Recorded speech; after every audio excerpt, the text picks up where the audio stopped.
What if we flipped the script so that instead of picking a random income amount like my life will be great when I make $50,000 a month or $1 million a year, whatever the number is, what if you were to work out what your dream life would actually cost you and how much you need to make to get there? Well, in today's episode, I'm going to break down how to actually work out how much your dream life really costs and then how to reverse engineer your profit so that you can pay yourself your dream income and be able to afford to live the life of your dreams.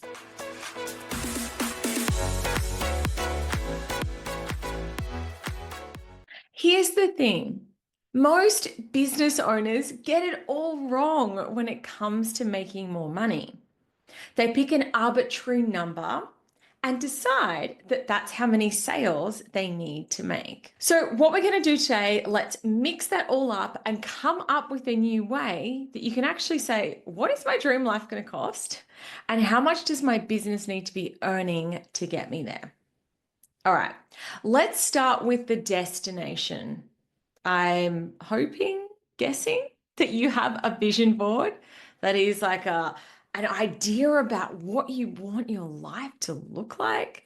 If you don't, well, that might be a good starting point. And that's a whole other conversation. Maybe I need to do another podcast episode about how to build your vision board or your dream life.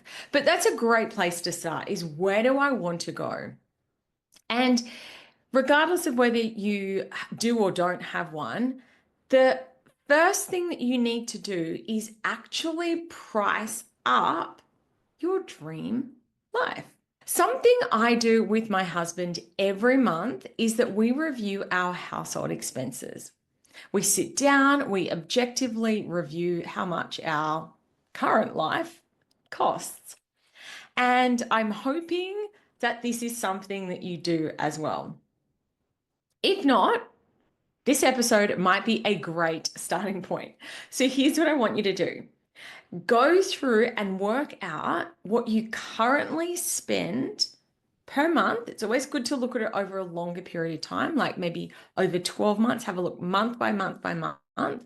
What are your expenses? And what we want to start with is your essential expenses. So these are things like your mortgage or rent, childcare, if you have children, food, clothing, water bills, etc.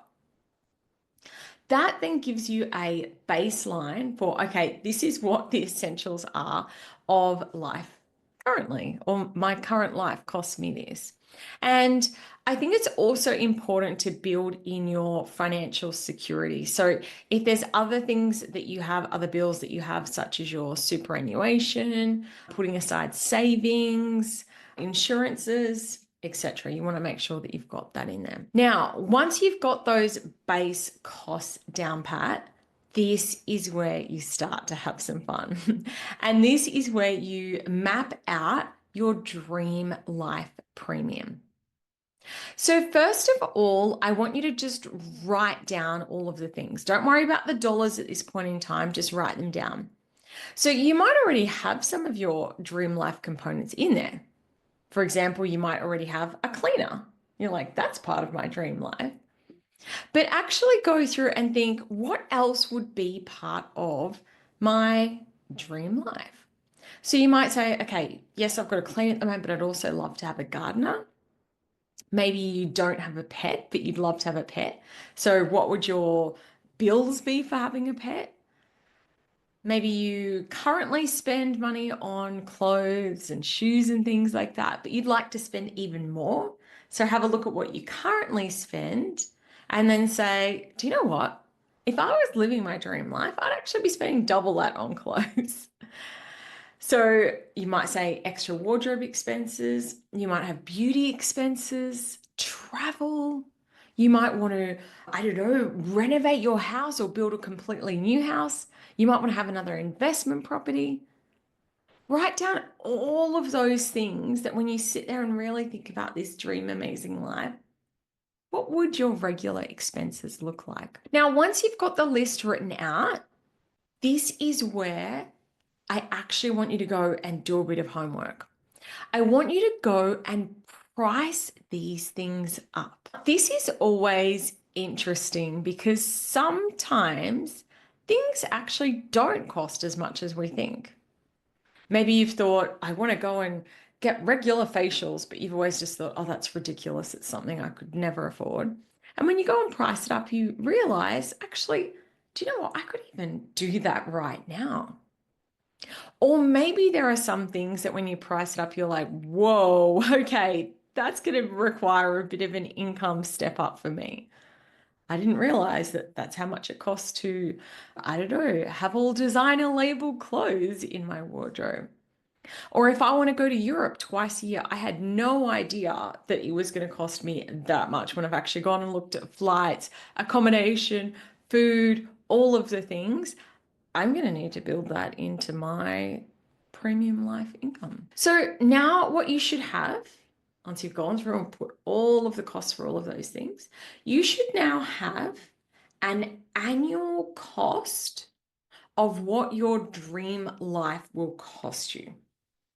So you've got all of those essentials, you've got the financial security, and then you've got all of these beautiful premium things that you are planning to have in your dream life. Some of them you might have now. You might be like, I eat out.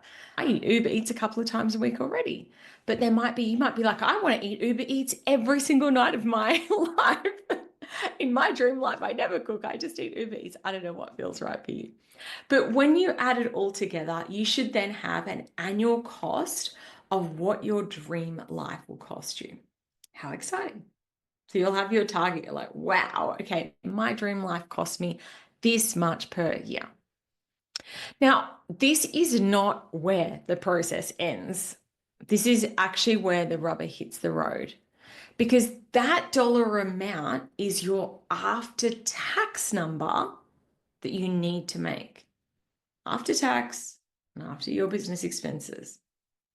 So remember, if you've done this and you're like, do you know what? My dream life cost me $250K a year.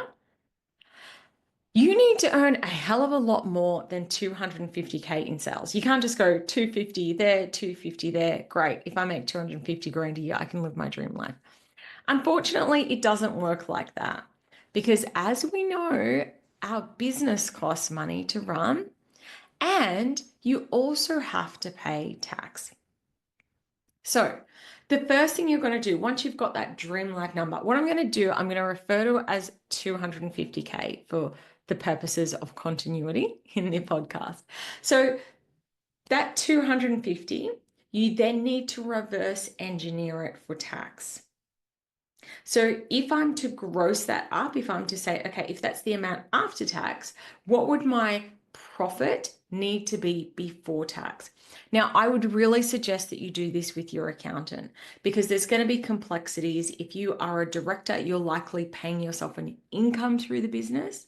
So you're going to need to work out the component of income tax and the component of business tax to actually say, okay, this is what I need to be making. This is what I need to be earning. Or alternatively, you can simplify this and say, okay, I'm going to pay myself all of that as an income. And my goal is for the business to completely break even. And I just increase my income up to that threshold. Chat to your accountant about what that might look like because your accountant might give you some different tax advice around the best way to structure it. But you've got your number that you're like, this is how much I need to have in my hand each year so that I can be living this life. And what I'm going to do for the rest of this, I'm going to assume that I'm going to talk about profit as profit is your income or your wage plus your business profitability, just because it's going to make it a lot more simple. But there are, of course, different ways that you can pay yourself through your business. So let's just assume that you've got this number, it's grossed up now for tax.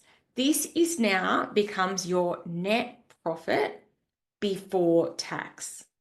So this is now the amount of profit that you need to have left before you pay your taxes. Next, what you need to do is work out what it will cost to be running a business that will produce that much profit.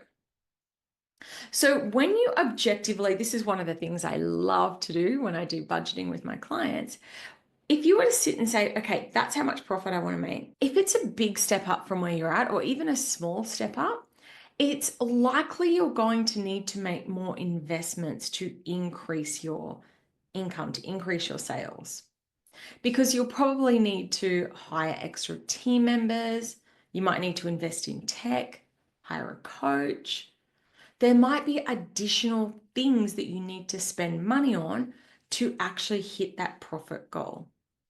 A big mistake that I see is business owners say, I'm going to make this much more money. And I'm like, excellent. How much more are you going to invest? And they're like, none.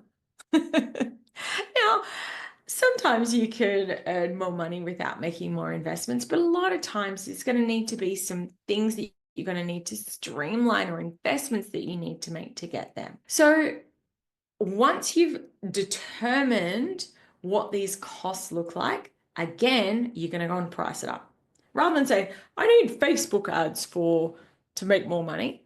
How much are you going to invest in Facebook ads? How much does an ads manager cost you? Get some concrete numbers so that you've got a view about, okay, this is what my annual expenses are going to look like. So now what you've got a net profit amount, you have your expenses, and the last component of this is, of course, your sales. So here's how you work out what your target sales per year need to be.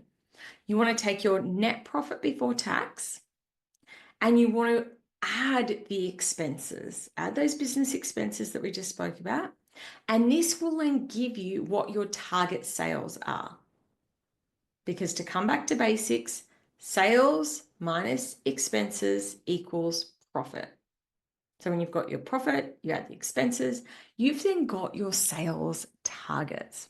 Here's the thing, I know I sound like a broken record about this, but many businesses focus on revenue, they focus on sales and not on profit. But remember, you can't spend your revenue.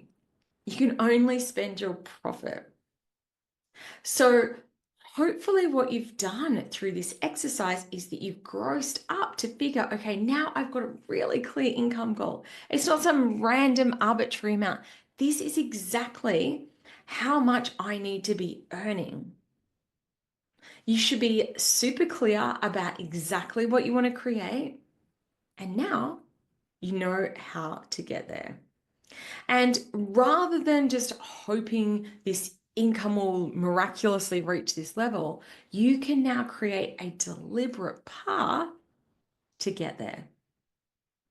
I hope this episode has got you excited, it's got you inspired, and that you are feeling really in control of how to build your dream life by reverse engineering your dream income. If you've loved today's episode and you think you've got friends or members of your audience that will benefit, I'd really appreciate if you can share it with them. And of course, make sure you tag me if you do share on social media so I can bob on over and say thank you.